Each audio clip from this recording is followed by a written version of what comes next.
이야기를 사랑하는 여러분, 안녕하세요. 따뜻한 이야기 코너에 오신 것을 환영합니다.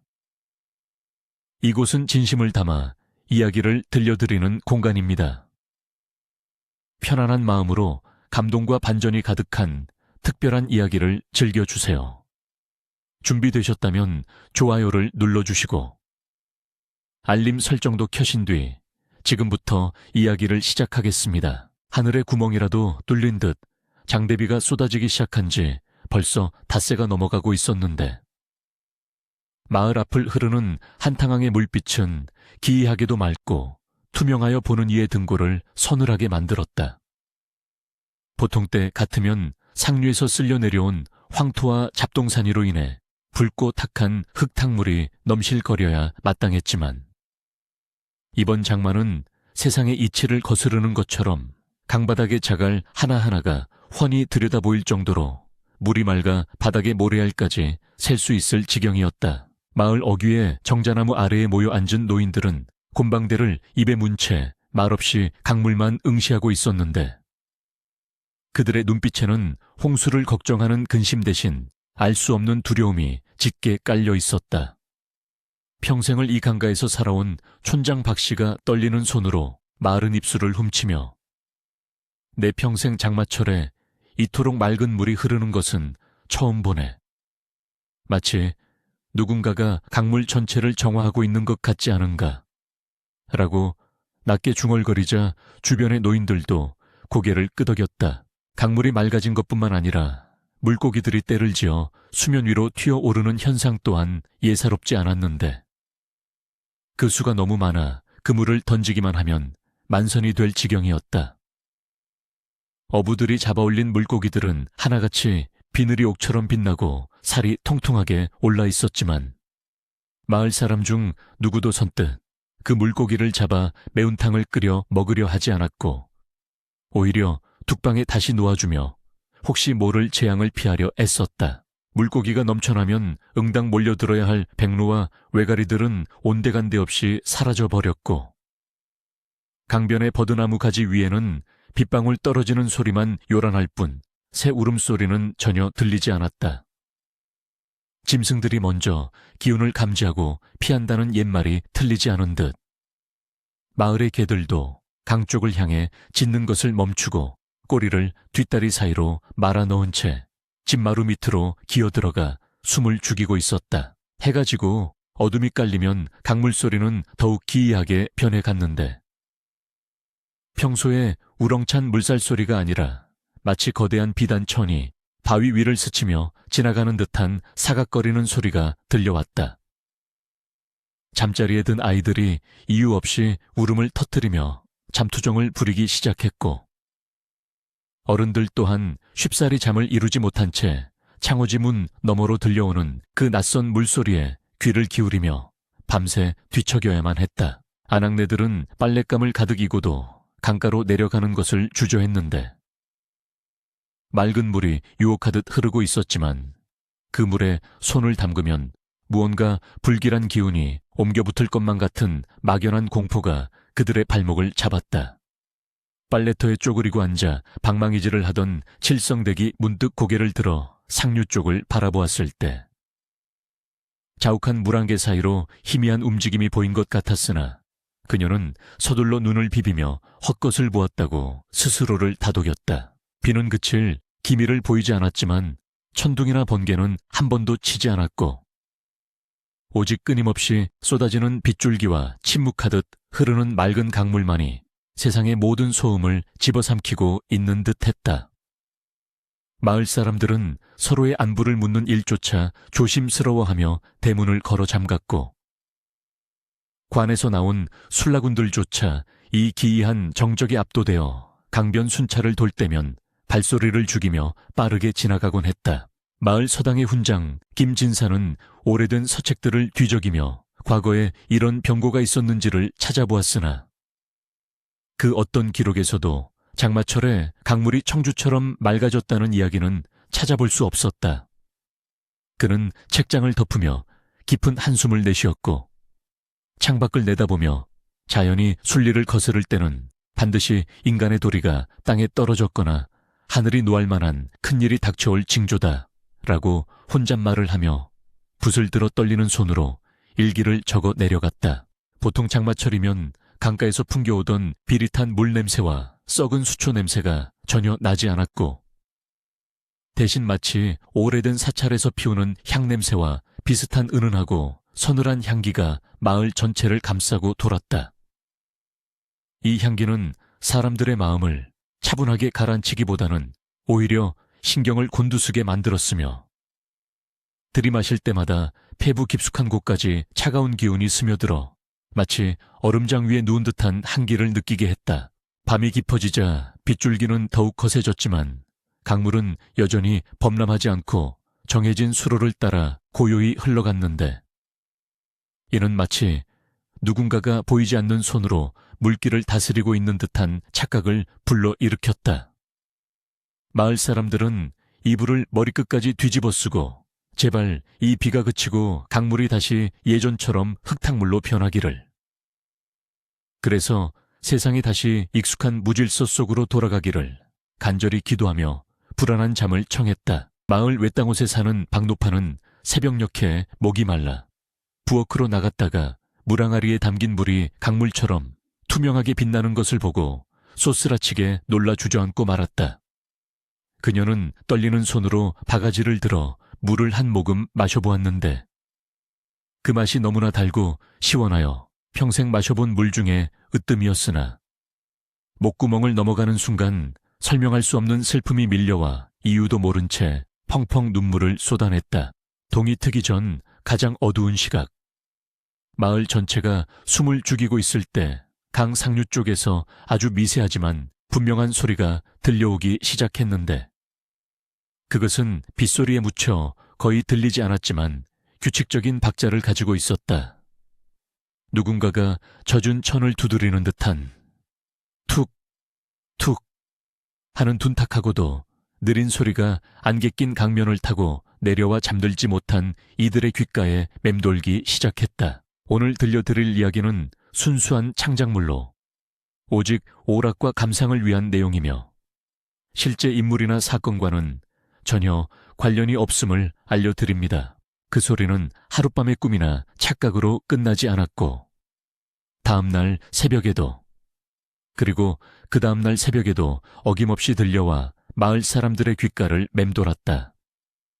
동이 트기 전에 푸르스름한 어둠 속에서 들려오는 규칙적인 다듬이질 소리는 마치 마을의 심장 박동처럼 일정했지만 그 소리에는 산 사람의 온기보다는 차가운 바위에 냉기가 서려 있어 듣는 이로 하여금 본능적으로 이불깃을 여미게 만들었다. 안개는 날이 갈수록 더욱 짙어져 강변을 완전히 집어삼켰는데 한 치 앞도 분간할 수 없는 그 하얀 장막 속에서 울려 퍼지는 둔탁한 소리는 시각적인 공포보다 더 깊은 청각적인 불안을 자아냈다. 마을의 늙은 안악들은 그 소리를 들으며 저것은 사람의 옷을 두드리는 소리가 아니라 이승에 맺힌 한을 풀어내려는 망자의 몸부림이다 라고 수군거렸지만 누구 하나 그 안개 속으로 걸어 들어갈 용기는 내지 못했다. 마을에서 숯을 구워 파는 강 씨는 누구보다 일찍 하루를 시작하는 부지런한 사내였으나 그 또한 최근 들어 새벽 산행을 주저하고 있었다. 그는 평소 강변을 따라 난 오솔길을 이용해 산으로 올라갔지만 며칠 전부터 들려오는 그 기이한 다듬이질 소리가 바로 그 오솔길 끝자락, 사람들이 잘 가지 않는 굽이진 강가에서 들려오고 있었기 때문이었다. 하지만 입에 풀칠이라도 하려면 나무를 해야 했기에 강 씨는 며칠을 망설인 끝에 품의 부적 하나를 단단히 챙겨 넣고는 조심스럽게 길을 나섰다. 발소리를 죽이며 안개를 헤치고 나아가던 그의 귀에 툭, 툭 하는 소리가 점점 더 선명하게 들려오기 시작했고 심장은 터질 듯이 요동쳤지만 호기심과 두려움이 뒤섞인 눈으로 그는 소리가 나는 방향을 향해 고개를 내밀었다. 안개가 희미하게 걷히는 강가, 평평하고 넓은 바위 위에 하얀 소복을 입은 여인의 뒷모습이 어렴풋이 보였는데 그녀는 세상의 짐을 다 짊어진 듯 구부정하게 앉아 빨래를 두드리고 있었다. 그녀의 손에 들린 방망이가 내려가 옷감을 때릴 때마다 공기가 미세하게 진동했고, 강 씨는 숨을 멈춘 채 그 비현실적인 광경을 멍하니 바라보며 자신이 지금 꿈을 꾸고 있는 것은 아닌지 의심했다. 여인이 두드리고 있는 옷감은 형체를 알아볼 수 없을 정도로 낡고 해진 무명천처럼 보였으나 방망이가 닿을 때마다 기이한 빛을 내뿜고 있었다. 강 씨가 눈을 가늘게 뜨고 자세히 살펴보니 방망이가 옷감을 내리칠 때마다 그 옷에서 검고 끈적한 액체가 배어나와 강물로 흘러들고 있었는데, 그것은 마치 옷감 속에 숨어있던 오래된 때나 죄업이 씻겨 내려가는 듯한 모습이었다. 그 검은 액체가 강물에 닿는 순간 투명하고 맑았던 물은 순식간에 먹물처럼 검게 변하며 소용돌이쳤고, 그 주변의 물고기들이 놀라 튀어 오르는 모습이 보였다. 그러나 신기하게도 그 검은 물은 멀리 흘러가지 못하고 여인의 주위에서 맴돌다가 마치 정화되듯 다시 투명한 빛을 되찾아 하류로 흘러내려갔으며, 이 과정이 반복될 때마다 강물은 더욱 맑아지는 것 같았다. 강 씨는 그 모습을 지켜보며 온몸에 소름이 돋는 것을 느꼈는데, 그것은 단순한 공포가 아니라 인간의 영역을 벗어난 존재에 대한 경외감에 가까웠다. 그는 뒷걸음질을 치려다 발밑에 마른 나뭇가지를 밟아 바스락 소리를 내고 말았고, 그 순간 다듬이질 소리가 뚝 끊기며 주변에는 무거운 정막만이 감돌아 그의 심장을 옥죄어 왔다. 여인이 천천히 고개를 돌리려 하자 강 씨는 비명을 지를 뻔한 입을 틀어막고는 뒤도 돌아보지 않고 산길을 따라 미친 듯이 도망치기 시작했다.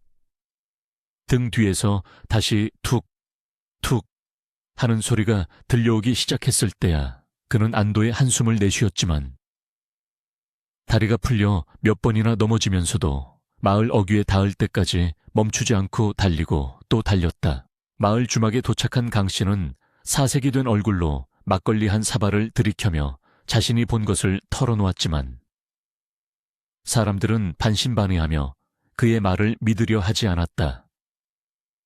주막 주인은 혀를 차며 자네가 헛것을 본 게야. 요즘 세상이 흉흉하니 마음이 약해져서 도깨비 노름에 홀린거릴세 라고 말하며 안주 접시를 탁소리 나게 내려놓았지만, 강 씨의 떨리는 손끝은 거짓을 말하는 사람의 것이 아니었다. 그러나 강 씨의 목격담이 퍼져나간 이후 마을 사람들 사이에서는 비슷한 광경을 보았다는 이야기들이 하나둘씩 흘러나오기 시작했다. 밤낚시를 하던 김노인은 수면 위로 검은 영이 같은 것이 피어오르는 것을 보았다고 했고, 냇가에서 나무를 씻던 안악들은 상류에서 붉은 실타래 같은 것이 떠내려오다 순식간에 사라지는 것을 보았다고 증언하며, 불안감은 걷잡을 수 없이 커져만 갔다. 사람들의 불안은 곧 확인하고 싶은 욕망으로 바뀌었고, 혈기왕성한 마을 청년 서너시 몽둥이를 들고 그 문제의 빨래터를 찾아가 보기로 결의했다. 그들은 귀신이든 사람이든 정체를 밝혀내야 달이 뻗고 잘 수 있지 않겠느냐며 큰 소리를 쳤지만, 막상 강가로 향하는 발걸음은 무거웠고 서로의 눈치를 살피며 대열에서 뒤처지지 않으려 애쓰는 기색이 역력했다. 해가 중천에 떴을 무렵 그들이 도착한 강가는 언제 그랬냐는 듯 고요하고 평화로웠으며, 안개는 걷히고 햇살이 바위 위로 쏟아지고 있었다. 청년들은 긴장했던 마음을 풀며 허탈한 웃음을 터뜨리려 했으나, 리더 격인 철수가 바위 가까이 다가가더니 굳은 표정으로 손짓하여 모두를 불러 모았고, 그들의 시선은 일제히 바위 표면에 꽂혔다. 그 넓은 바위 위에는 방금 전까지 누군가 빨래를 한 것처럼 물기가 흥건하게 남아 있었는데, 햇볕이 이렇게 쨍쨍 내리쬐는데도 물기는 전혀 마르지 않고 있었다. 더군다나 그 물기 어린 바위에서는 강비린내가 아닌 아주 오래된 백단향이나 고귀한 집안의 여인들이 쓰는 분, 냄새 같은 은은하고 묘한 향기가 피어오르고 있어 청년들의 말문을 막아버렸다. 철수가 용기를 내어 손가락으로 바위에 물기를 찍어 냄새를 맡아보더니 이건 보통 물 냄새가 아니야. 그리고 여기를 봐. 바위 표면이 마치 수천 번은 방망이질을 당한 것처럼 매끄럽게 닳아있어 라고 속삭였다. 그의 말대로 바위의 중앙 부분은 부자연스러울 정도로 움푹 패여 있었는데 그것은 하루 이틀의 다듬이질로 만들어질 수 있는 흔적이 아니었기에 그 자리에 있는 모두를 공포에 떨게 했다. 그들은 주변을 샅샅이 뒤져보았지만 사람이 다녀간 발자국은 단 하나도 발견할 수 없었고 오직 젖은 바위와 그 주변을 감도는 향기만이 그곳에 무언가가 존재했음을 증명하고 있었다. 청년들은 몽둥이를 쥔 손에 힘을 주며 서둘러 마을로 돌아왔고 그들의 창백한 얼굴을 본 마을 사람들은 더 이상 강 씨의 말을 의심하지 않게 되었다. 이후로 마을 사람들에게 그 강가는 금단의 구역이 되었고 해가 지면 아이들은 물론 어른들도 그쪽을 향해 고개조차 돌리지 않으려 했다. 하지만 아이러니하게도 공포가 깊어질수록 강물은 더욱 맑아져 갔고 마을 앞 논밭의 곡식들은 전례 없이 풍성하게 자라나기 시작하여 사람들의 마음속에는 두려움과 기대가 기묘하게 공존하게 되었다. 어느 날 밤 잠을 설치던 촌장은 마루에 나와 앉아 담배를 피우며 강 쪽을 바라보다가 문득 그 다듬이질 소리가 단순한 소음이 아니라 어떤 신호일지도 모른다는 생각을 하게 되었다. 그는 혼잣말로 죄 많은 세상에 맑은 물이라니 이것이 축복인지 아니면 더 큰 재앙을 예고하는 전조인지 알 수가 없구나 라고 탄식하며 짙어지는 안개 속을 하염없이 바라보았다. 마을의 여자들은 빨래터에 모여 앉아 수군거리면서도 혹시 자신들의 빨래 소리가 그 존재의 심기를 거스르지 않을까 걱정하여 방망이질 소리를 최대한 죽이려 애썼다.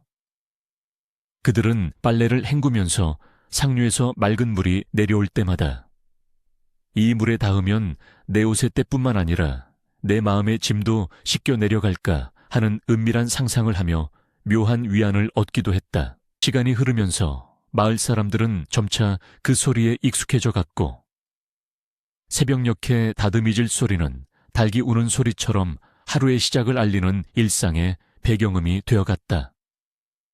그러나 그 익숙한 밑바닥에는 언제든 깨질 수 있는 살얼음판 같은 긴장감이 깔려 있었고 누군가 술에 취해 관계에 대해 함부로 말하기라도 하면 주변 사람들이 기겁하며 입을 막는 풍경이 연출되곤 했다. 산 너머 옆 마을에서도 소문을 듣고 구경꾼들이 찾아왔지만 마을 사람들은 그들을 경계하며 돌려보내거나 강가로 가는 길을 가르쳐주지 않았다. 그들은 이 기이한 현상이 자신들의 마을에만 주어진 어떤 운명이라고 여겼으며 외부인이 개입하여 이 위태로운 평화를 깨뜨리는 것을 원치 않았기에 침묵으로 일관하며 마을을 지키려 했다. 그러던 중 마을에서 가장 욕심 많기로 소문난 초의 부자가 자신의 하인들을 시켜 강가에서 몰래 물을 길어오게 하는 일이 벌어졌다.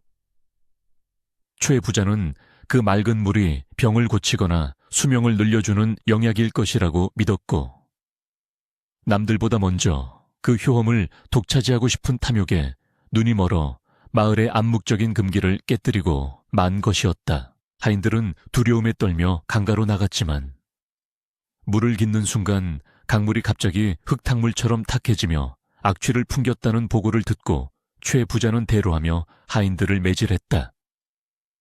그는 내 놈들이 부정을 타서 신령님이 노하신 게야 라고 소리쳤지만 사실은 자신의 탐욕스러운 마음이 맑은 물을 거부했다는 사실을 깨닫지 못한 채 더욱더 그 물에 집착하기 시작했다. 이 사건은 마을 사람들에게 중요한 교훈을 주었는데 그것은 그 강물이 사람의 마음을 비추는 거울과 같다는 사실이었다. 마음이 깨끗하고 욕심이 없는 사람이 다가가면 물은 맑게 빛났지만 사악한 마음을 품은 자가 다가가면 물은 탁해지고 소란을 피운다는 소문이 사실로 굳어지며 사람들은 더욱더 몸과 마음가짐을 조심하게 되었다. 이제 새벽에 다듬이질 소리는 단순한 공포의 대상이 아니라 마을 사람들의 양심을 두드리는 죽빗소리처럼 여겨지기 시작했다. 밤새 죄를 짓거나 나쁜 마음을 먹었던 사람들은 그 소리를 들을 때마다 가슴이 뜨끔하여 잠에서 깨어났고 본능적으로 자신의 행동을 되돌아보며 참회하는 기이한 도덕적 질서가 마을에 생겨나기 시작했다. 비가 그치고 잠시 맑은 날이 계속되던 어느 날, 빨래터 바위 위에 누군가가 몰래 가져다 놓은 떡과 과일이 발견되었다. 그것은 누군가가 그 존재에게 바치는 소박한 재물이었는데 다음 날 아침 그 재물은 감쪽같이 사라져 있었고 대신 그 자리에 놓인 돌멩이 하나가 옥처럼 영롱하게 빛나고 있어 마을 사람들을 또 한 번 놀라게 했다. 사람들은 이제 그 존재를 빨래터, 선녀님 혹은 강가처녀라고 부르며 조심스럽게 숭배하기 시작했고 집안에 우환이 있거나 아픈 사람이 있으면 강 쪽을 향해 정화수를 떠놓고 비는 것이 새로운 풍습이 되었다. 그러나 그 누구도 감히 그 처녀의 얼굴을 보려고 하거나 대화를 시도하려는 생각은 하지 못했으며 그저 멀리서 들려오는 소리에 의지해 그녀의 존재를 느낄 뿐이었다. 계절이 바뀌어 찬 바람이 불기 시작했지만 다듬이질 소리는 하루도 빠짐없이 계속되었고 강물은 여전히 시리도록 맑았다. 마을 사람들은 이제 이 기이한 동거가 영원히 계속될 것이라고 믿고 싶어 했으나 세상의 모든 일에는 끝이 있고 그 끝은 항상 예기치 못한 방향에서 다가오고 있다는 것을 짐작하는 이는 아무도 없었다. 안개가 유난히 짙게 낀 어느 새벽, 다듬이질 소리가 평소보다 훨씬 빠르고 거칠게 들려와 마을 사람들을 불안하게 만들었다. 그것은 마치 다가올 거대한 폭풍을 예고하듯 혹은 누군가의 억울함을 호소하듯 격렬하게 울려 퍼졌고 그 소리를 듣는 모든 이의 가슴에 설명할 수 없는 슬픔과 불안을 안겨주며 불길한 하루의 시작을 알리고 있었다. 소문이 현실이 되고 두려움이 기묘한 의존으로 바뀌는 데에는 그리 오랜 시간이 걸리지 않았는데 그 시작은 열병으로 다 죽어가던 어린 아들을 둔 소원내 어미의 절박한 선택에서 비롯되었다. 용하다는 의원과 무당을 모두 불러보았으나 차도가 없자 그녀는 마지막 지푸라기라도 잡는 심정으로 아이의 고름과 땀에 젖은 저고리를 들고 한밤중에 몰래 강가로 내려갔다. 그녀는 바들바들 떨면서도 제발 우리 아이의 병마도 이 옷의 때처럼 씻겨나가게 해주소서라고 울며 빌고는 사람들이 말하는 그 평평한 바위 위에 옷을 올려두고 뒤도 돌아보지 않고 도망쳐왔다. 다음 날 아침 뜬 눈으로 밤을 지사온 소원내 어미가 다시 강가로 갔을 때 그녀는 눈앞에 펼쳐진 광경에 다리에 힘이 풀려 그만 주저앉고 말았다. 바위 위에 놓여있던 아이의 저고리는 마치 방금 새로 지은 옷처럼 깨끗하게 세탁되어 있었고 곱게 개어진 옷에서는 강비린내가 아닌 맑은 이슬 냄새와 이름 모를 상곶 향기가 은은하게 풍겨오고 있었다. 더욱 놀라운 일은 그녀가 그 옷을 가져와 아이에게 입히자마자 며칠 동안 펄펄 끓던 아이의 열이 씻은 듯이 내리고 곤히 잠들기 시작했다는 사실이었다. 이 기적 같은 이야기는 삽시간에 마을 전체로 퍼져나갔고 사람들은 이제 그 강가에 나타나는 존재를 두려워하기보다는 구원을 가져다주는 신령한 존재로 여기기 시작했다. 밤이 되면 마을 사람들은 남들의 눈을 피해 병든 가족의 옷이나 불운이 깃들었다고 생각되는 물건들을 하나둘씩 들고 강가로 모여들었는데 그 모습은 마치 비밀스러운 야시장이나 기이한 제사의식을 치르는 것과 흡사했다. 그들은 서로 말을 섞지 않고 눈인사만 짧게 나눈 뒤 각자의 간절함을 담은 옷가지들을 바위 주변에 조심스럽게 내려놓고는 서둘러 자리를 떴다. 새벽녘이 되면 어김없이 그 규칙적이고 둔탁한 다듬이질 소리가 안개 속에서 울려 퍼졌고, 마을 사람들은 이불 속에서 그 소리를 들으며 자신의 불행이 두들겨져 사라지기를 간절히 기도했다. 날이 밝고 안개가 걷히면 강개는 주인 없는 옷가지들이 햇살 아래 하얗게 빛나고 있었는데, 그 풍경은 마치 수백 마리의 백로가 내려앉은 듯 장관을 이루었다. 사람들은 자신의 옷을 찾아가며 감격의 눈물을 흘렸고, 그 옷을 입은 병자들은 자리를 털고 일어났으며, 근심이 있던 자들은 마음의 평화를 얻게 되었다. 그러나 모든 옷이 세탁되어 주인에게 돌아가는 것은 아니었는데, 이 점이 바로 마을 사람들에게 단순한 혜택을 넘어선 경외심과 또 다른 종류의 공포를 심어주게 되었다. 개 중에 어떤 옷들은 찢겨서 강물에 처박혀 있거나 진흙탕 속에 뒹굴고 있는 채로 발견되기도 했는데, 이는 마치 그 존재가 옷 주인의 도덕성이나 마음가짐을 판단하여 거부한 것처럼 보였다. 마을에서 고리 대금업을 하며 가난한 이들을 괴롭히던 장씨가 몰래 가져다 놓은 비단옷은 갈갈이 찢겨 똥물에 젖은 채 발견되었고, 이를 본 사람들은 하늘이 내리는 벌은 피할 수 없다며 수군거렸다. 이러한 선별적인 기적은 마을의 질서를 미묘하게 바꾸어 놓았는데, 사람들은 이제 남에게 해코지하거나 나쁜 마음을 먹는 것을 극도로 꺼리게 되었다. 자신의 옷이 거부당할지도 모른다는 두려움, 그리고 그것이 만천에 드러나 망신을 당할 수 있다는 수치심이 마을 사람들을 스스로 검열하게 만들었던 것이다. 덕분에 마을에는 도둑이 사라지고 싸움 박질이 줄어들었으며, 사람들은 서로에게 억지 웃음이라도 지어 보이며 선하게 보이려고 애쓰는 기이한 평화가 찾아왔다. 강가는 이제 밤마다 수많은 옷가지가 쌓이는 무인 세탁소가 되었지만, 그곳에는 엄격한 침묵의 규칙이 존재하여 누구도 큰 소리를 내거나 소란을 피우지 않았다. 부자든 가난한 자든, 양반이든 천민이든 강가 바위 앞에서는 모두가 평등하게 자신의 옷을 내려놓고 처분만 기다려야 했으며, 이는 계급으로 꽁꽁 묶여있던 조선 사회의 질서를 강물 속에서나마 잠시 허물어뜨리는 결과를 낳았다. 비단 도프와 삼벗이 나란히 놓여 다듬이질을 기다리는 광경은 그 자체로 세상의 모순을 꼬집는 듯한 풍자적인 그림이었다. 하지만 이러한 현상을 모두가 방해하는 것은 아니었으니, 마을의 무당과 의원들은 자신들의 생계가 위협받자 노골적으로 불만을 터뜨리기 시작했다. 특히 마을 어귀에 신당을 모시고 살던 만신 할멈은 저것은 정당한 신령이 아니라 사람들의 정기를 빨아먹으려는 수살귀 물귀신의 짓이다 라고 악담을 퍼부으며 사람들을 선동하려 했다. 그녀는 구판을 벌여 그 귀신을 쫓아내야 한다고 주장했지만, 이미 효험을 본 사람들의 믿음은 굳건하여 아무도 그녀의 말에 귀를 기울이지 않았다. 자존심이 상한 만신 할멈은 어느 날 밤, 직접 그 존재와 단판을 짓겠다며 요란한 무복을 입고 진과 꽹과리를 든 채 강가로 나아갔다.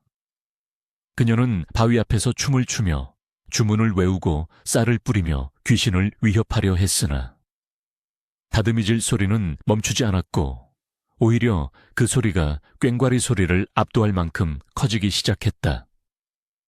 갑자기 강물에서 거대한 물기둥이 치솟아 할멈을 덮쳤고, 다음 날 아침 그녀는 흠뻑 젖은 채 넋이 나간 사람처럼 강계에 앉아 헛소리를 중얼거리는 모습으로 발견되었다. 이 사건 이후로 그 존재에 대한 신앙은 절대적인 것으로 굳어졌고, 소문은 꼬리에 꼬리를 물고 인근 고을까지 퍼져나가 타지 사람들까지 밤마다 강가로 몰려들기 시작했다.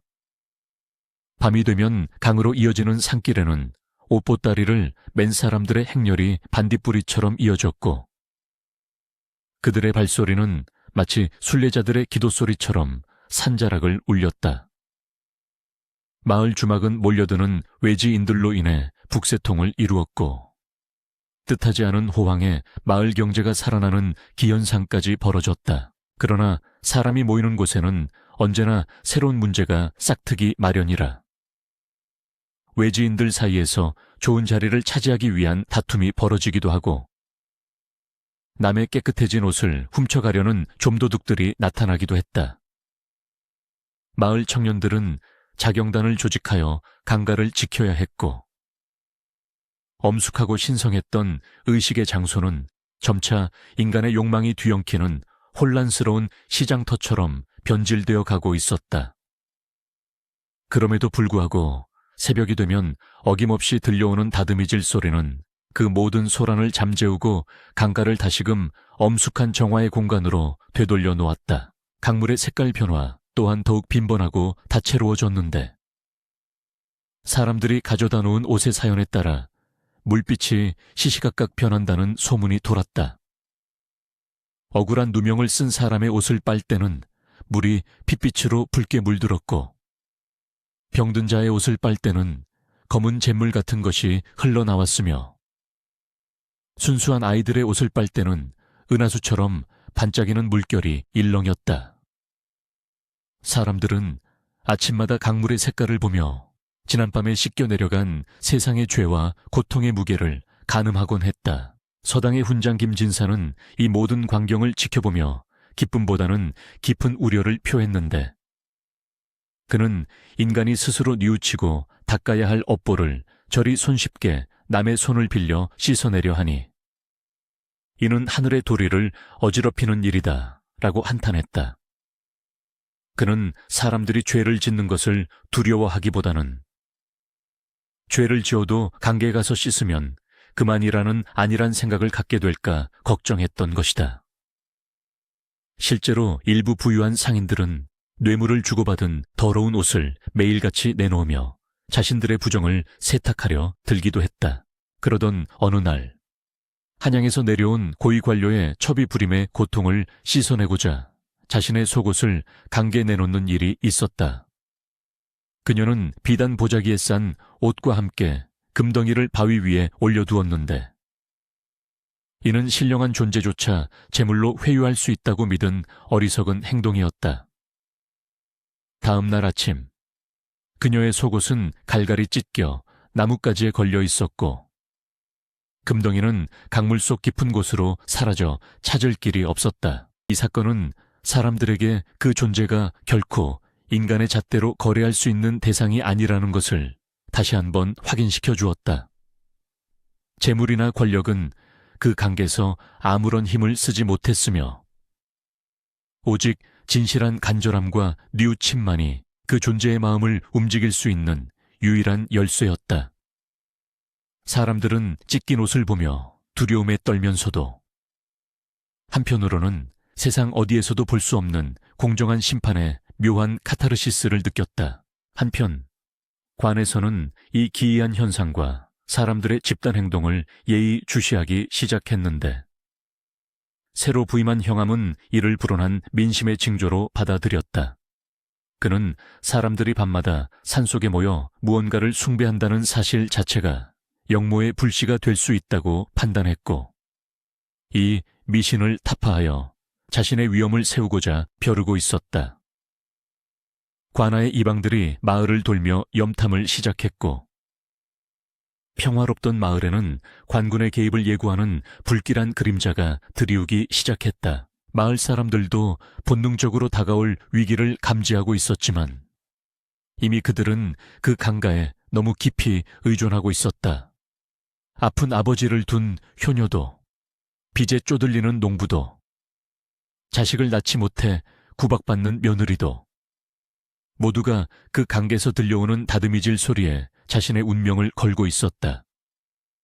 그들에게 그 존재는 단순한 귀신이 아니라 고단한 삶을 위로해주고 희망을 주는 유일한 구원자였기에, 관아의 압박이 거세질수록 그들의 믿음은 오히려 더 절실해져만 갔다. 비가 추적추적 내리는 밤, 강가의 바위 위에는 여느 때보다 많은 옷가지가 산더미처럼 쌓여 있었고, 안개는 그 어느 때보다 짙게 피어올라 강과 산을 하나의 거대한 무덤처럼 덮어버렸다.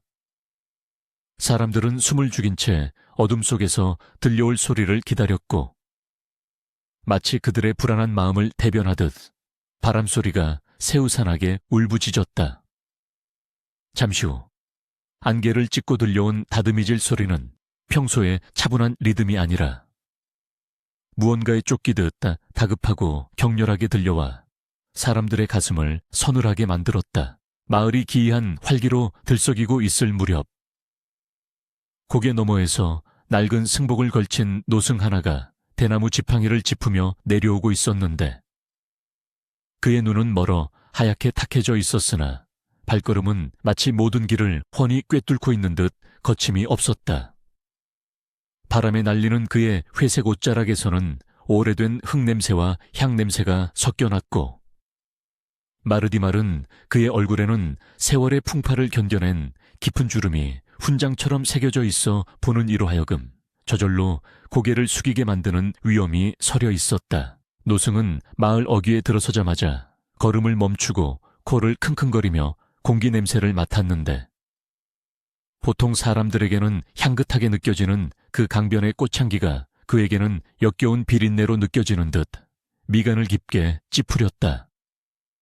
그는 지팡이로 땅을 툭툭 치며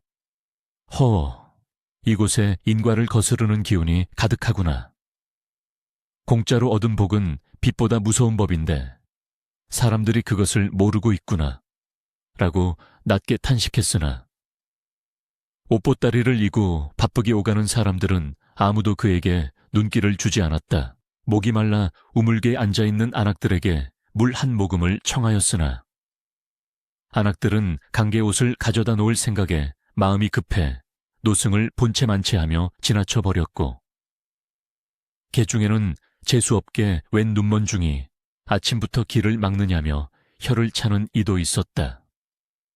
노승은 그들의 무례함에 화를 내기는커녕 오히려 측은한 표정으로 그들의 뒷모습을 향해 합장하고는 눈이 있어도 보지 못하니 참으로 딱한 노릇이로다 라고 중얼거리고는 스스로 바가지를 찾아 물을 마셨다.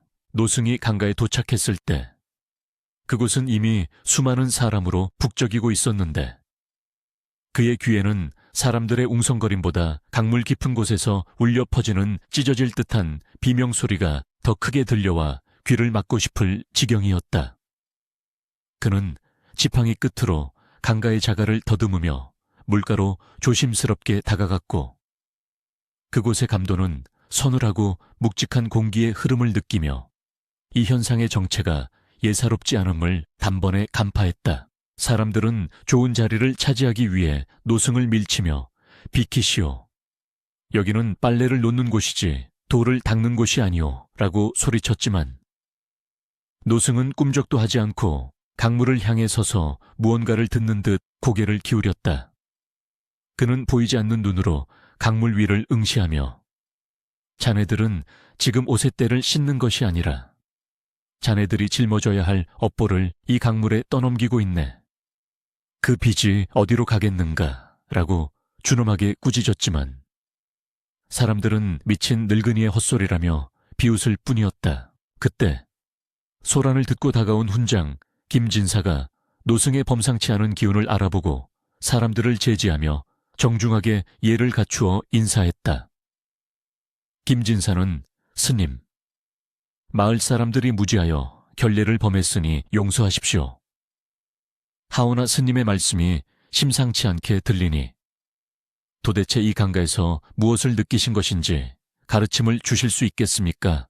라고 물으며 노승을 바위 한쪽으로 모셨다. 노승은 김진사의 목소리에 담긴 정중함과 진심을 느끼고는 굳어있던 표정을 풀고 천천히 입을 열었는데 그의 목소리는 낮지만 강물의 소음을 뚫고 들어올 만큼 힘이 있었다.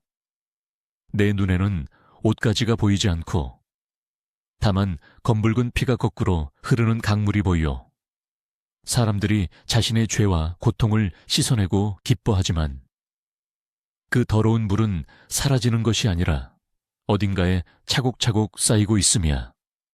세상의 이치는 주고받는 것이거늘 대가 없는 깨끗함은 결국 더 큰 재앙을 불러올 것이요. 김진사는 등골이 서늘해짐을 느끼며 다시 물었다. 그렇다면 저 강물 속에 있는 존재는 사악한 요물입니까? 아니면 저희를 시험하는 신령입니까? 노승은 고개를 가로저으며 대답했다. 선도 아니고 악도 아니오. 그저 슬픈 운명을 타고난 존재일 뿐.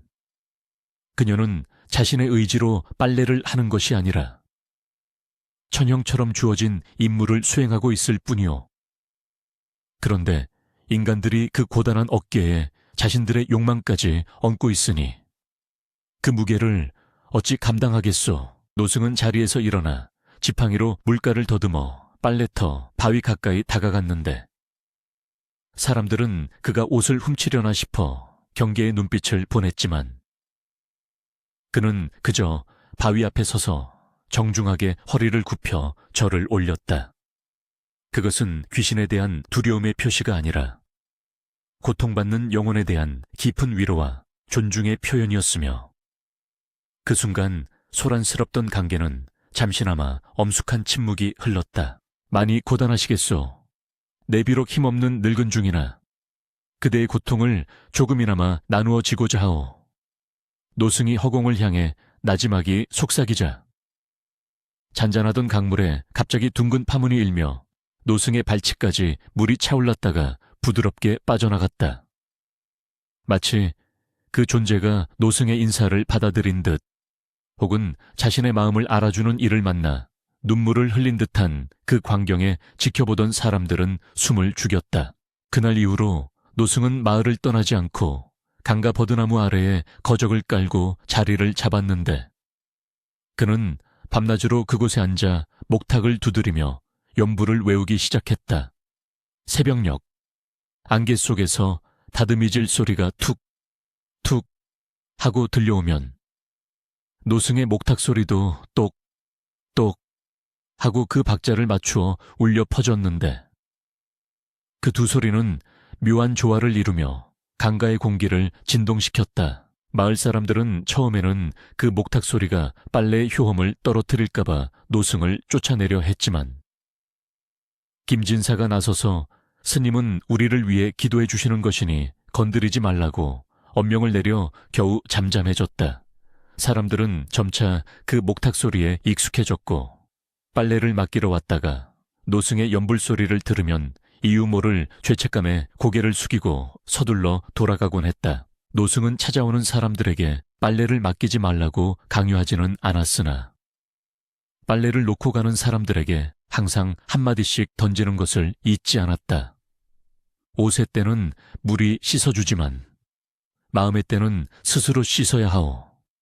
남에게 미룬 짐은 언젠가 이자까지 쳐서 되돌아오는 법이니 부디 자중하시오.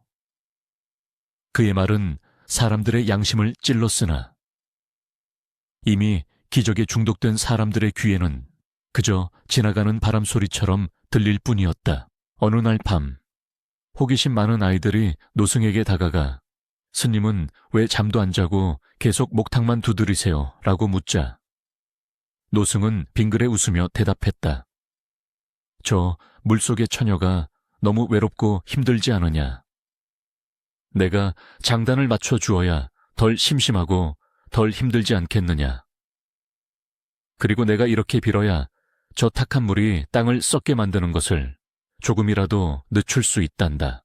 실제로 노승이 온 이후로 강물의 색깔 변화가 조금은 덜 격렬해진 듯 했는데 붉은 핏빛으로 변하던 물이 옅은 분홍빛으로 묽어지거나 검은 흙탕물이 회색빛으로 순화되는 일이 잦아졌다. 김진사는 이것이 노승의 법력이 강물의 도끼를 중화시키고 있는 것이라 믿었고 밤마다 떡과 과일을 몰래 가져다주며 노승을 극진히 대접했다. 그러나 노승의 표정은 날이 갈수록 어두워졌는데 그는 땅에 귀를 대고 지하에서 들려오는 소리를 들을 때마다 깊은 한숨을 내쉬었다. 땅이 비명을 지르고 있어 강물이 받아낸 도끼를 더 이상 땅이 받아들이지 못하고 뱉어내려 하는구나. 곧 큰 사다리 날 터인데 어리석은 중생들은 눈앞의 이익에만 눈이 멀어 다가오는 파도를 보지 못하는구나. 마을의 변화는 강물 밖에서도 나타나기 시작했는데 하류 쪽에 논밭이 원인 모르게 시들어가고 강변의 나무들이 잎을 떨구며 말라 죽는 현상이 목격되었다. 농부들은 가뭄 탓이라 여기며 대수롭지 않게 생각했지만 노승은 그것이 상류에서 씻겨 내려간 사람들의 죄업과 욕망이 독이 되어 땅을 죽이고 있음을 알고 있었다. 그는 지팡이로 말라 죽은 나무 뿌리를 건드리며 자연은 정직하여 거짓이 없으니 받은 만큼 돌려주는 것이 순리로다 라고 읊조렸다. 그러던 중 관아의 순찰대가 강가를 지나가다 노승을 발견하고는 그를 불온한 집단의 우두머리로 오해하여 신문하려 드는 일이 발생했다.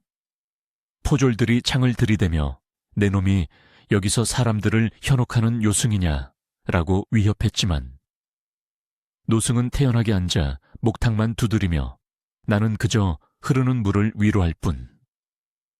사람을 홀리는 것은 저들의 욕심이지 내가 아니오 라고 대꾸하여 포졸들을 머쓱하게 만들었다.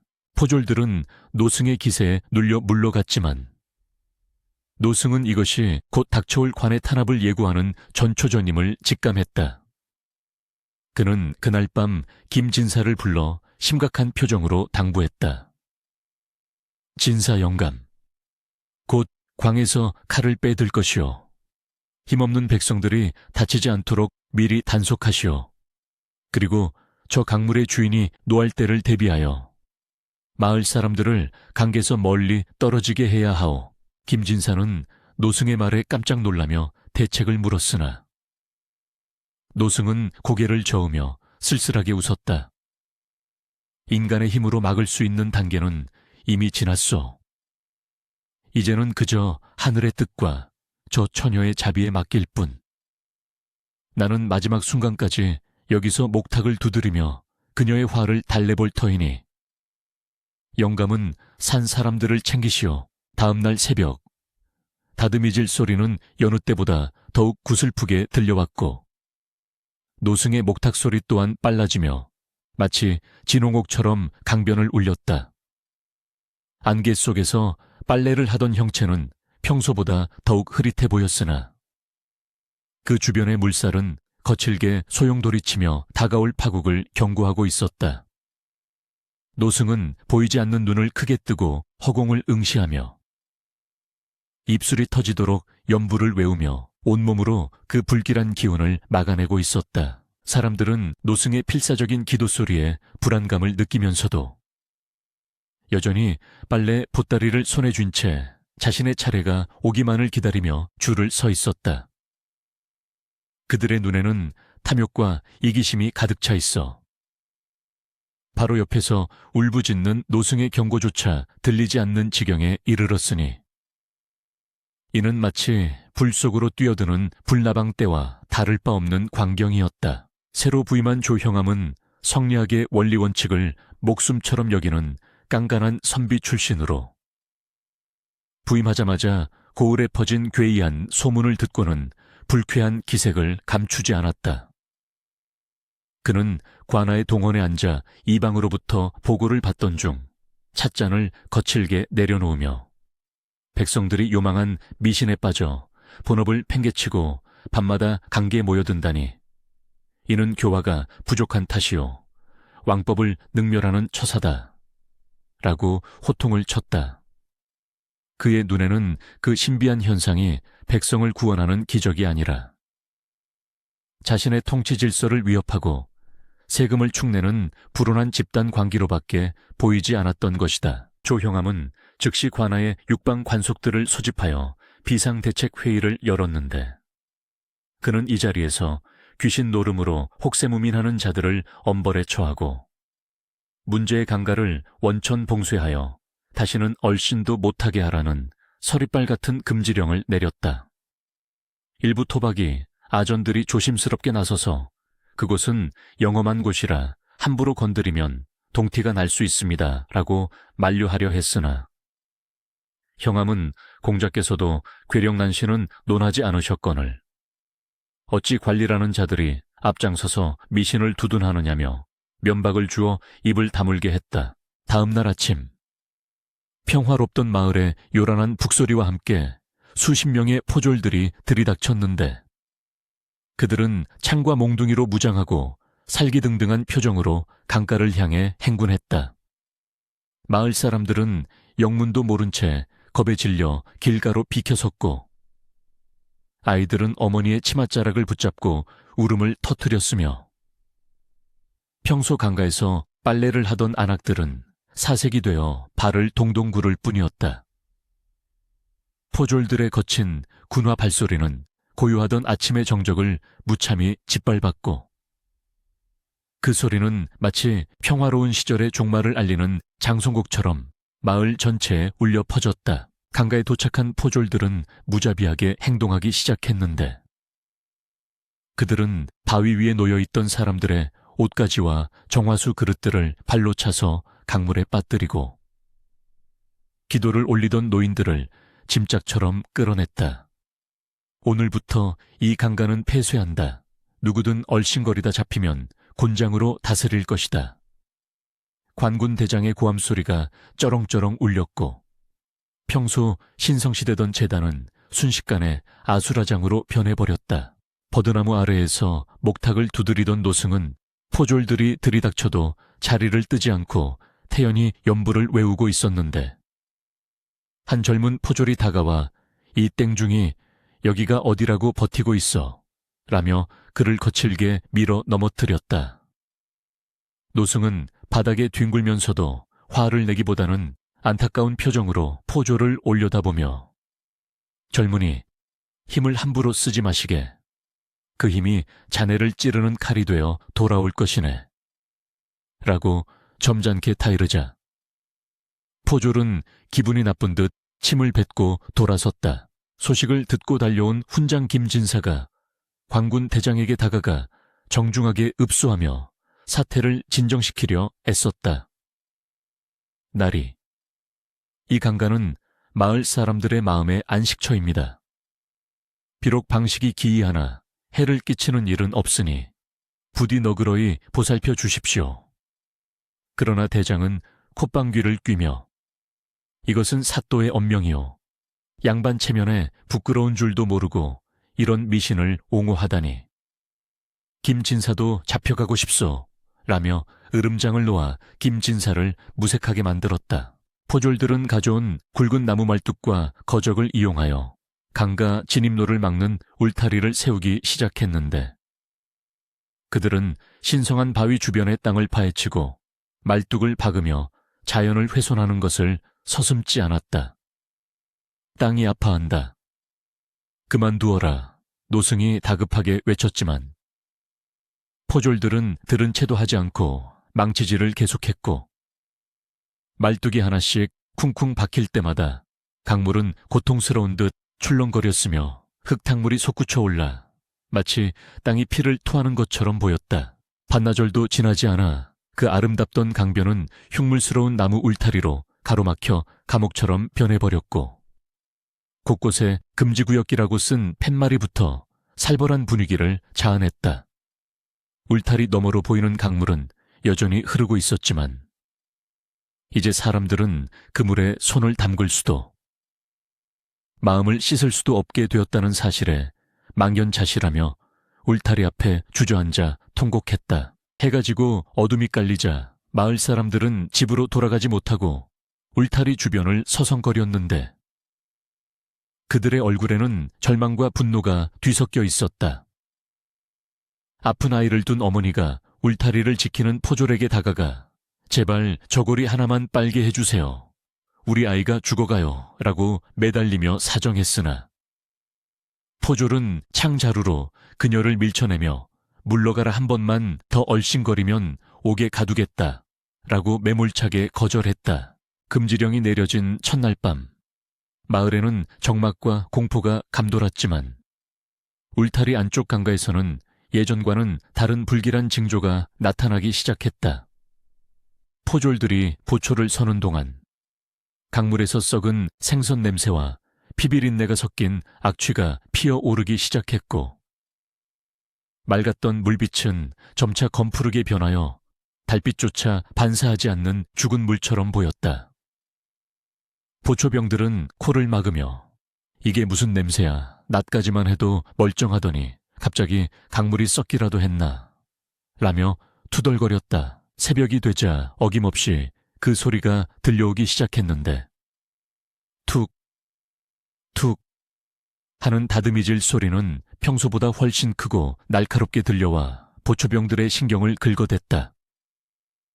안개 속에서 들려오는 그 소리는 마치 누군가가 나무 울타리를 부수려고 두드리는 소리처럼 위협적이었고 겁에 질린 신참 포졸 하나가 누구냐 당장 모습을 드러내라 라고 소리치며 어둠 속을 향해 활을 겨누었지만 돌아오는 것은 메아리뿐이었다. 활 시위를 떠난 화살은 안개 속으로 사라졌다가 팅 하고 무언가 단단한 것에 튕겨나가는 소리가 들렸는데 잠시 후 그 화살이 부러진 채로 포졸들의 발치로 둥둥 떠내려와 그들을 경악하게 만들었다.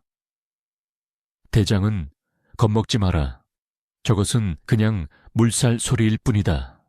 라고 부하들을 다독였지만 그의 목소리 또한 가늘게 떨리고 있었고 등 뒤에서 식은땀이 흐르는 것을 멈출 수 없었다. 날이 밝자 울타리 안쪽의 상황은 더욱 처참해 보였는데 강변의 풀들은 하룻밤 사이에 누렇게 말라 죽어 있었고 물개는 죽은 물고기 떼가 하얀 배를 드러내고 둥둥 떠 있었다.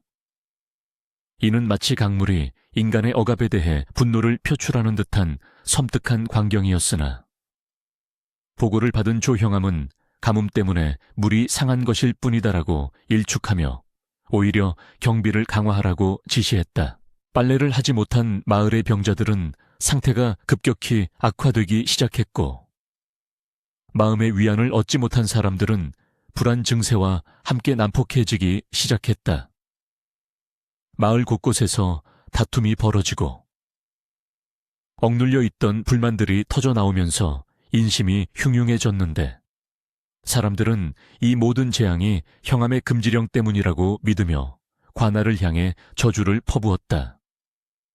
김진사는 인간의 법이 하늘의 뜻을 막으려 하니 탈이 나는 것이다 라고 탄식하며 문을 걸어 잠갔다. 며칠 후 조형암이 직접 사태를 점검하겠다며 가마를 타고 강가로 행차했는데 그는 화려한 관복을 입고 위풍당당하게 울타리 앞에 내려서서 주변을 둘러보았다.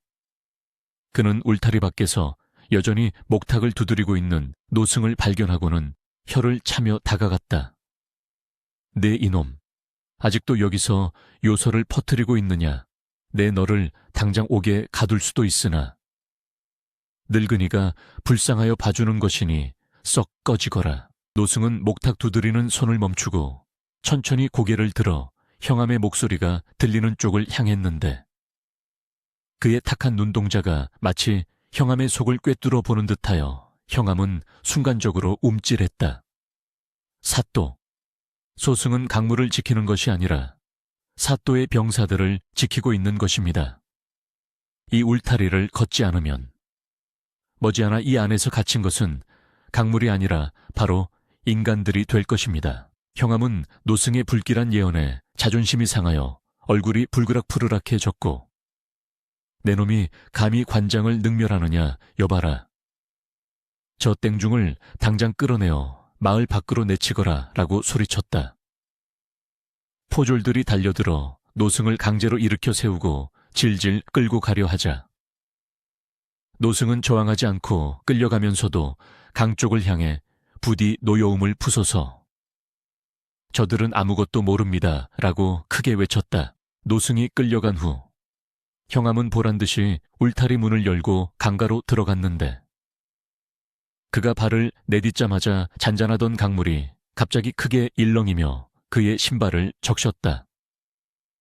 형암은 깜짝 놀라 뒷걸음질 쳤지만 곧 헛기침을 하며 강가라 땅이 질척거리는군.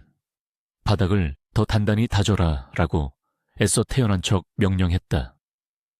하지만 그의 가슴 속에는 알 수 없는 불안감이 싹트기 시작했다. 그날 밤부터 강물의 수위는 비가 오지 않음에도 불구하고 조금씩 하지만 확실하게 불어나기 시작했는데 물은 마치 살아있는 짐승처럼 울타리 밑을 파고들며 나무 기둥들을 갉아먹듯 적셔 들어갔다.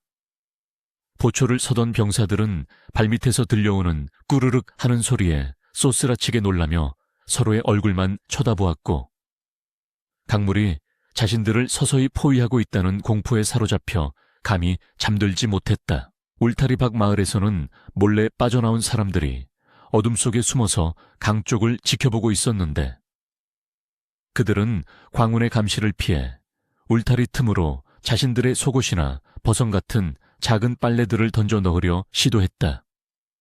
제발 받아주세요. 제발 씻어주세요. 그들의 속삭임은 바람을 타고 강으로 전해졌고, 울타리 틈으로 던져진 옷가지들이 강물에 닿는 순간 물은 잠시 맑은 빛을 띠며 그 옷을 삼켰다가 다시 검게 변하곤 했다. 이를 목격한 포졸이 거기 누구냐 하며 창을 휘둘러 대자 사람들은 흩어졌지만 이 숨바꼭질은 밤새도록 계속되었다. 사람들의 절박함은 형암의 공권력보다 강했고, 그들은 곤장을 맞을 각오를 하고서라도 그 강물과 연결되고 싶어 했다. 이는 단순한 빨래가 아니라 그들에게는 생존을 위한 본능적인 몸부림이었기 때문이다. 한편 형암의 꿈자리는 날이 갈수록 뒤숭숭해졌는데, 꿈속에서 그는 끝없이 펼쳐진 붉은 강물 위에 홀로 떠있는 조각배를 타고 있었고, 물밑에서 수천 개의 하얀 손이 솟아올라 배를 뒤집으려 하는 악몽에 시달렸다. 그는 식은땀을 흘리며 깨어나 이것은 요물들이 나를 시험하는 것이다. 내가 지면 왕법이 무너진다 라고 되뇌며 더욱더 강경하게 강가를 통제할 것을 다짐했다. 그는 다음 날 무당들을 불러 구슬하는 대신 유교 경전을 크게 읽게 하고 강계 제사상을 차려 산신에게 고사를 지내게 했는데, 이는 귀신을 달래는 것이 아니라 귀신을 억누르기 위한 일종의 시위였다. 돼지 머리를 올려놓고 충문을 읽는 동안 강물은 고요함을 유지했으나 그 고요함은 평화가 아니라 폭풍전야에 숨막히는 긴장감이었다. 제사가 끝나고 형암이 돌아가자마자 제단 위에 올려두었던 돼지머리가 저절로 굴러떨어져 강물 속으로 풍덩 빠지는 일이 벌어졌다.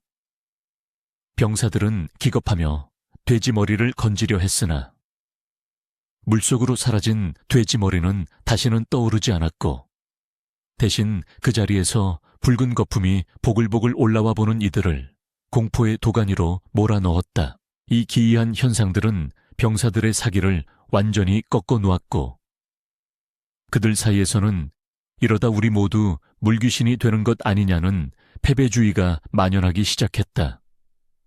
일부 병사들은 꾀병을 부려 근무를 빠지려 했고, 심지어 타령을 모의하는 자들까지 생겨나기 시작했다. 형암의 강철 같은 통제력도 보이지 않는 공포 앞에서는 서서히 녹아내리고 있었다. 그러던 어느 날 새벽, 울타리 안에서 보초를 서던 병사 하나가 실성한 사람처럼 비명을 지르며 마을로 뛰쳐나오는 사건이 발생했다. 그는 입에 거품을 물고 보았다 보았다, 물 위를 걸어 다니는 여자를 보았다 라고 외치며 길바닥을 기어 다녔고, 그의 눈은 공포로 인해 흰자위만 희번덕거리고 있었다. 이 사건은 팽팽하게 당겨져 있던 마을의 긴장감을 끊어버리는 결정적인 계기가 되었다. 실성하여 마을을 뛰어다니던 병사는 결국 동료들에 의해 제압되어 관아의 옥에 갇혔으나 그의 비명은 밤새도록 그치지 않고 담장을 넘어 마을 사람들의 잠을 설치게 만들었다. 그는 어둠 속에서 그 여자가 물 위를 걸어 내게 오고 있어, 그녀의 눈에는 눈동자가 없어 라고 쉰 목소리로 절규했고, 그 소름 끼치는 증언은 사람들의 상상력을 자극하여 보이지 않는 공포를 더욱 구체적이고 거대한 괴물로 키워냈다. 조형암은 민심의 동요를 막기 위해 그 병사는 원래 지병이 있던 자로 과로로 인해 헛것을 본 것이다 라고 공식적으로 발표하고, 유언비어를 퍼뜨리는 자는 엄벌에 처하겠다고 으름장을 놓았다. 그러나 관아의 담장 너머로 흘러나오는 그 병사의 처절한 울음소리와 공포에 질린 헛소리는 형암의 권위 있는 공문서보다 훨씬 더 강력한 설득력을 가지며 마을 사람들의 뼛속 깊이 공포를 심어주고 있었다. 강가의 상황은 날이 갈수록 악화일로를 걸었는데 울타리 안쪽에 고인 물은 이제 흐름을 멈추고 거대한 웅덩이처럼 변하여 시커멓게 썩어가고 있었다. 그 물에서 피어오르는 악취는 단순히 코를 찌르는 정도가 아니라 숨을 쉴 때마다 구역질이 올라오고 머리가 깨질 듯이 아픈 지독한 도끼를 품고 있어 바람을 타고 마을 안방까지 스며들어 사람들의 일상을 파괴했다. 강게 박아놓은 튼튼한 참나무 말뚝들은 불과 며칠 만에 수십 년은 묵은 고목처럼 시커멓게 썩어 들어가기 시작했는데 손으로 누르면 푸석하게 부서질 정도로 급격하게 부식되어 있었다. 목수들은 이것이 일반적인 물에 의한 부패가 아니라 마치 독극물이나 강한 산성 액체에 담가놓은 것과 같다며 혀를 내둘렀고 보수 공사를 하러 들어갔던 일꾼들은 다리에 알 수 없는 붉은 반점이 도다나 고통을 호소하며 도망쳐 나왔다. 보초를 서는 병사들의 상태 또한 말이 아니었는데 그들은 습기와 악취 속에서 밤샘 근무를 서느라 눈이 퀭하게 들어갔고 피부병에 걸려 온몸을 긁느라 피투성이가 되기 일쑤였다. 그들은 밤마다 강물 속에서 자신들의 이름을 부르는 듯한 환청에 시달렸으며 때로는 물속에서 하얀 손들이 올라와 울타리를 잡아 흔드는 것 같은 환영을 보고 기절하는 자들도 속출했다. 마을에는 다시금 원인 모를 병마가 돌기 시작했는데 이번에는 고열뿐만 아니라 온몸이 가렵고 부어오르는 괴질까지 겹쳐 사람들을 고통 속으로 몰아넣었다.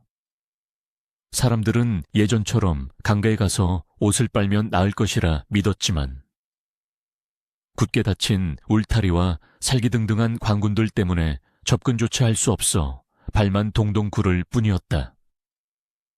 그들은 병든 가족을 부여잡고 하늘을 원망하거나 아니 이 사단이 나게 만든 형암을 저주하며 울분을 토해냈다. 성난 마을 사람들은 하나둘씩 관아 앞으로 몰려들어 강을 열어주시오. 우리가 살 길은 그곳뿐이오. 라고 외치며 시위를 벌이기 시작했다. 낫과 괭이를 든 농부들의 눈빛은 예전에 순박하던 모습이 아니었으며 금방이라도 관아의 문을 부수고 들어갈 뜨뜻한 기세였기에 형암은 관군을 동원하여 그들을 막아서야만 했다.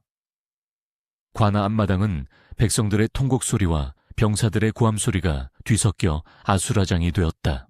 형암은 문루에 올라가 어리석은 것들, 그 썩은 물에 손을 대면 오히려 병이 더 깊어질 것이다. 내가 너희를 살리기 위해 막는 것이거늘 어찌 내 뜻을 모르느냐 라고 호통을 쳤다.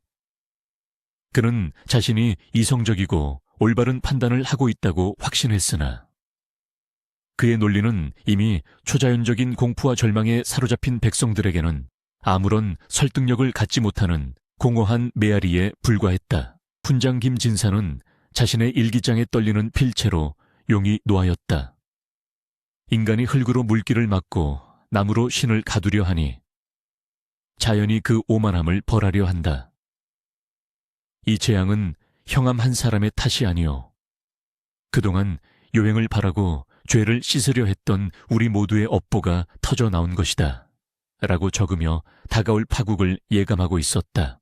병사들이 사용하는 무기류에도 이상한 현상이 발생했는데 밤새 멀쩡하게 닦아놓은 창과 칼들이 아침이면 시뻘건 녹이 스러 못쓰게 되는 일이 빈번했다.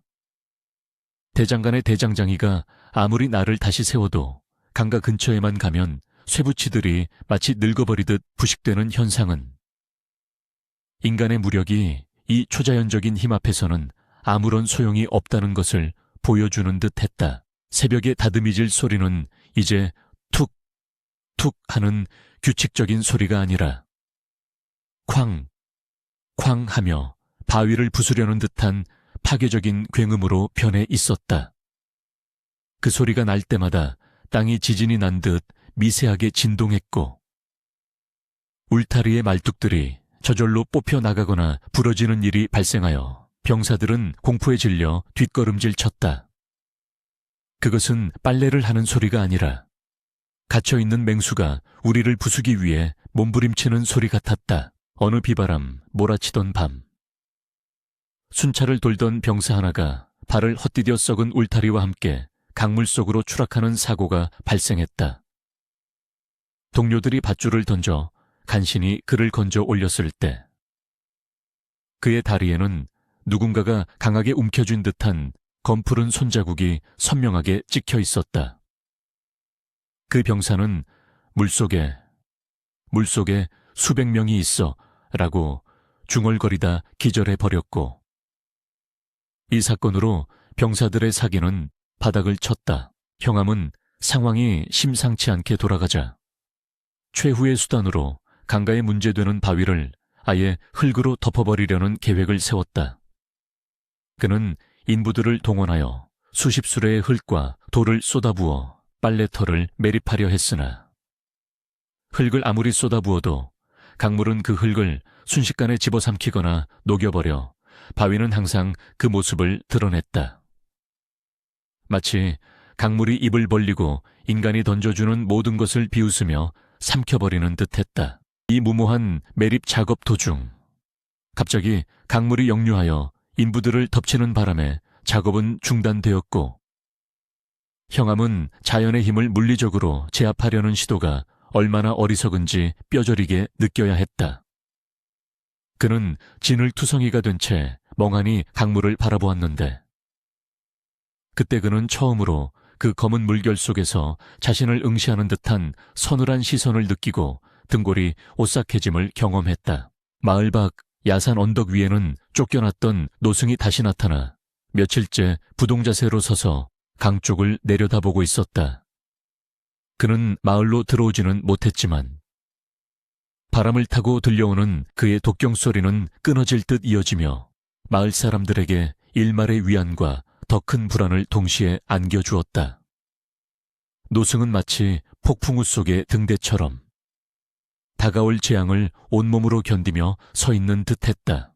그리고 운명의 그날 밤, 하늘에는 구름 한 점 없이 맑았고 비도 오지 않았으나 강물은 소리 없이, 하지만 무서운 속도로 불어나기 시작했다. 강물은 인간이 세운 경계선인 나무 울타리를 비웃듯 가볍게 넘어섰고, 보초들이 잠든 막사를 향해 뱀처럼 혀를 날름거리며 소리 없이 기어들었다.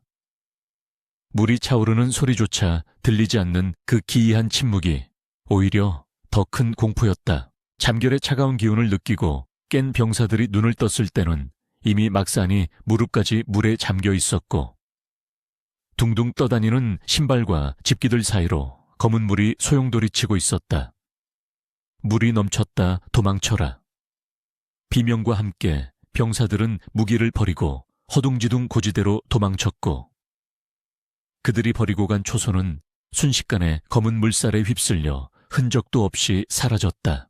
범람한 강물은 마을 입구까지 밀고 들어왔으나 신기하게도 민가를 덮치지는 않고 딱 마을 어귀의 장승 앞까지만 차오른 뒤 멈춰 섰다.